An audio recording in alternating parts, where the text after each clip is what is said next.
All right, Yeah. so let's do this. My name is Joseph Okay. Fieder, and I'm joined by my colleague.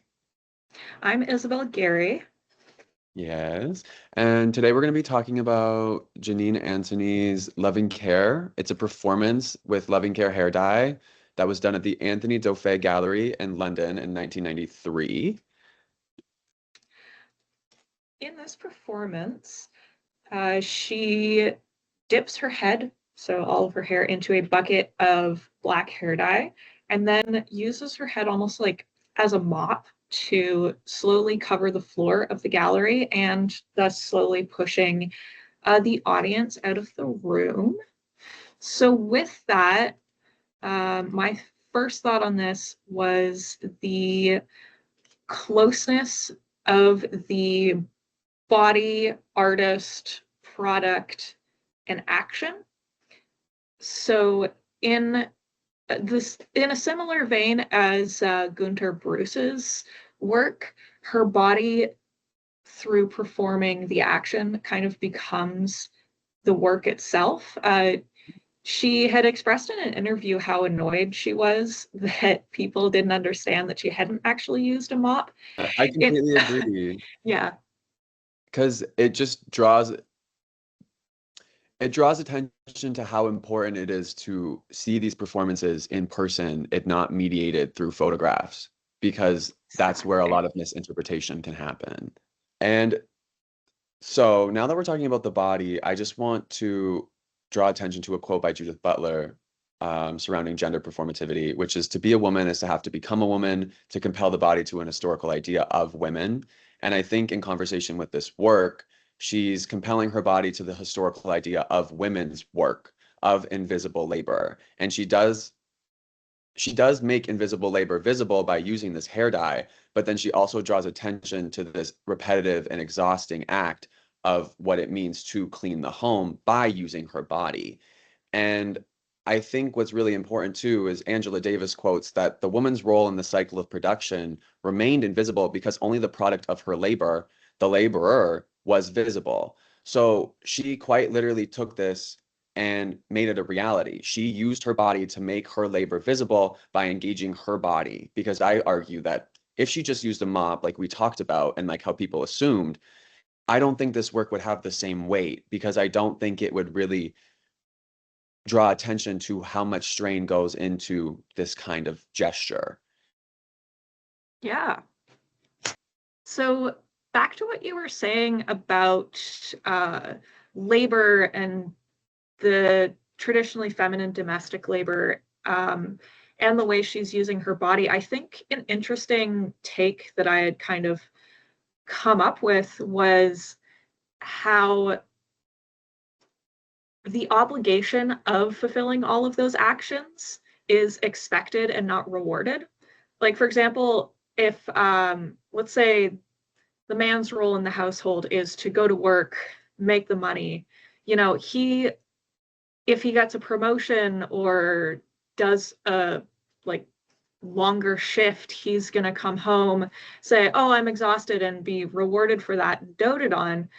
But if a woman can't do the same thing in that she can't um not fulfill those roles, so she can't like not look beautiful or Mhm. not uh fulfill those domestic roles, because to look pretty and to do all of the cooking is considered part of her identity. Yes. So, one thing that I want to bring up that doesn't really fit in the research is about 8 months ago, I had run into some Mormons on the street, and they Hmm. invited me to their church. And instead of just brushing them off, I said, sure.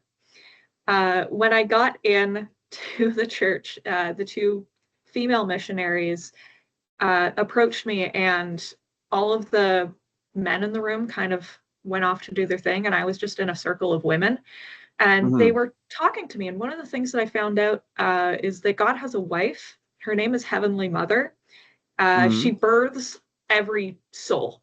So God and Heavenly Mother have sex. Boom, your soul is born. But you're not allowed to pray to Mother God. You're not allowed to talk about her too much. Mormon feminist theorist has been excommunicated from the Mormon Church for arguing that we should be allowed to pray to Mother Hmm. God. And just bringing that back to Antony, I think through her leaving traces on the ground and through using her body so visibly, I think she makes, like you said earlier, that invisible labor visible. Hmm. So I think engaging in the idea that this is happening is very important, because during this performance, it's stated that she was pushing these people outside of the gallery space. Um, Yeah, I think the sort of dynamic that she manages to create between herself and the viewers is super interesting. exactly. And hypothetically speaking, if I was there, I believe I would be very aware of what's going on just because Mm. of the fact that she's on her hands and knees. She's moving in this figure eight pattern with her head, making these gestures with the ink. And as someone who practices art, like I wouldn't want to impede with what's going on. So of course I'm going to oblige and I'm slowly going to back myself out of that Yeah. space. Yeah, you as a And viewer kind of become subject to her will instead of the other way around. exactly. And I think that's very important because Mhm. she's not only a woman in a very heteropatriarchal and colonial institution, she is from the Bahamas. She is a person of color. So, by using this act of labor, which is commonly deemed as feminine labor, and to use her body as a way to push assumingly middle class, upper class Americans out of a gallery space is an act almost as almost maybe decolonial gesture, or even if it isn't a Mhm. decolonial gesture, it's just powerful in the fact that she's pushing these people who the space is commonly just handed to out and claiming it as her own space, as her own domain. And I think what makes it even more powerful is she talks about it more in the personal than the political as well. Like when she was younger, her mom would send her out of the kitchen when she would finish mopping. And in that time, that kitchen was her domain. So not only is it political and social, it's also personal. So this work really just comes together to really push this idea of what it means to claim a space as somebody who may be disadvantaged in the art world. Yeah, totally. I think one of the things that I kept going back to was how in charge of the space she was. So Yeah. instead of just being like the docile participant in the experience who is subject to gaze, she controls the viewers and includes them in the performance. Yeah. And I think personally, like she is a woman, we can't avoid talking about that. And Yeah. as somebody who is, feminine, I have tits, boobs, uterus, vagina, all of that, as The whole that shtick.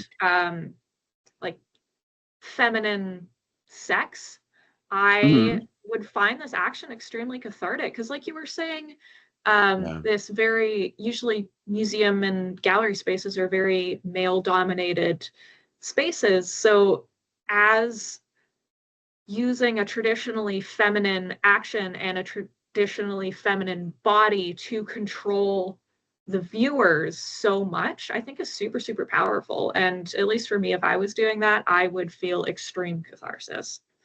Real. Agreed. Yeah. Completely. Yeah. So, one thing that I wanted to bring up, just circling back to what I was saying earlier about the traditional roles where man goes to work, woman stays at home and does housework, Yeah. was the trading of money for time and work and Okay. energy.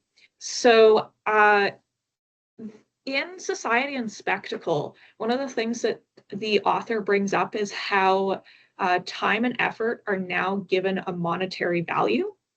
Hmm. So, what I think we can apply that sort of concept to why women's work is so devalued, because if it's not being paid, then it has no value. Yeah. Therefore, it is unimportant. And I think it is brought up in this piece in a really interesting way. Going back to what you were saying about the kitchen becoming the mother's domain when she's cleaning. Yeah. Um, like the home is the woman's domain, and she does sustain the man who goes to work and makes the money. Therefore, her work is also indirectly um, contributing to the value that the man is able to get through his work. Yeah, of course. Yeah. Janine, you could almost argue, like takes on both roles. And Yeah, yeah. she may not be like gaining financial capital, but I think we've Mm. talked about this, maybe be off recording, about the idea of social capital. Yes, yeah. And she's kind of taken on the role of what it means to make productive work and then also what it means to engage in unproductive work. And by doing so, she did gain capital in a social way more than a fiscal way, which I think is interesting to look at. Because like you said, in regards to Society of the Spectacle, usually like when you're talking about that reading, like it was a very male dominated, male centric reading, also because of the time it Mhm. came out. So Yeah. I feel like it's very interesting to engage that idea of where the role of women fits into this Society of the Spectacle. Yeah, I think the blind spot there is really interesting because it just confirms to me the invisibility of the production Mhm. of women's work. Yeah. One last point I kind of wanted to touch on was the loving care hair dye in general, just as the material. We've talked about the body, we've talked about the gesture, but I feel like the material also plays a very important role in this work. Yeah. Um, Janine's hair is very long. And in one of the readings, it talked about how long hair has always been really tied with femininity in North America and Europe. And her being from the Bahamas, this long hair can be argued as not only like a social assimilation, but maybe even cultural. And I think it could, with the act that she's doing, this very laborious, very strenuous act, it could maybe show like, or kind of maybe represent like the effort that goes into not only being seen, but also the effort goes into like being accepted socially and culturally as someone who may not be from the United States. Although I can't really speak on that fully. I'm from North America, so it's maybe harder for me to have a general understanding of that, but that's kind of the argument where I'm coming from. And I think as well, Amelia Jones talks about by performing exaggerated sexual, gender, ethnic, or other particularities of the body and self, the artist uses that body as a way to dismantle myths surrounding these ideas. So it could also just be like maybe making fun of isn't the right word, but Mm. drawing Like, attention to the ridiculousness of what yeah, women go through to like maintain, parodying it a little bit. yeah, to Hmm. maintain like this social capital of being young and being a woman and being sexy and gorgeous and like Yeah. in a way And it's a parody and I think that's really yeah. interesting to see and like how it also fits in with the work as well because in some areas Mhm. it's like honoring the labor of being a woman, but at the same time, it's also parodying the ridiculousness that women have to go through in order to do that, Yeah. in order to be I seen that way. I think it kind of goes back to what I was saying earlier about the obligation of Yeah, women's beauty and all of that because of the social capital that being, attractive yeah, has. It's sort of an obligation at that point to dye one's hair to cover up the gray bits. yeah, yeah, exactly. Mhm. Look at me. No, I'm kidding. At Okay. least you don't have greasy bangs. I'm sitting here being like, oh, it's such an obligation to take care of your hair. Girl, what are you on about? Hey, you have an excuse though. They cut the Yeah. water. Yeah. Oh, Mhm. So okay. greasy, it's disgusting. Okay, that's it. All right. So, in this podcast, we argued that Antonio's exploration of exaggerated gender performance, emphasizing labor through an abject lens, is a tool to make invisible labor visible. This is, of course, obeying yet parroting beauty standards, all while occupying a colonial and hetero-patriarchal institution. So, through investigating her body as a tool, the artist and the work itself, it emphasizes to the viewer the weight of the affected labor that accompanies the performing of traditionally feminine work. For example, like mopping the floor in this case. And yeah, I think she uses that traditionally feminine work like mopping a floor to create a happening in the gallery space. And that gesture, like that abject gesture that she used, allowed her to control the space, which we talked about is usually one dominated by white men or one that is easily or more accessible to white people. Loving care engages in non-productive work in a productive way, which when we were talking about earlier about society and the spectacle, we talked about how this unproductive work accumulates social capital, which then aids in the accumulation of financial capital. And one thing that Janine's work does is it dismantles this idea that housework is non-productive by showing how intertwined these two things can be through the context of society and the spectacle. Finally, we looked at what the material meant in regards to the work Loving Care, the actual Loving Care hair dye. And I feel like we came to this conclusion that using this hair dye was to further this idea of exaggerating this act of maintaining and upholding standards of feminine labor surrounding housework and beauty as well, to which she must have used in this work to show how people must assimilate socially, but also culturally, as she is from the Bahamas.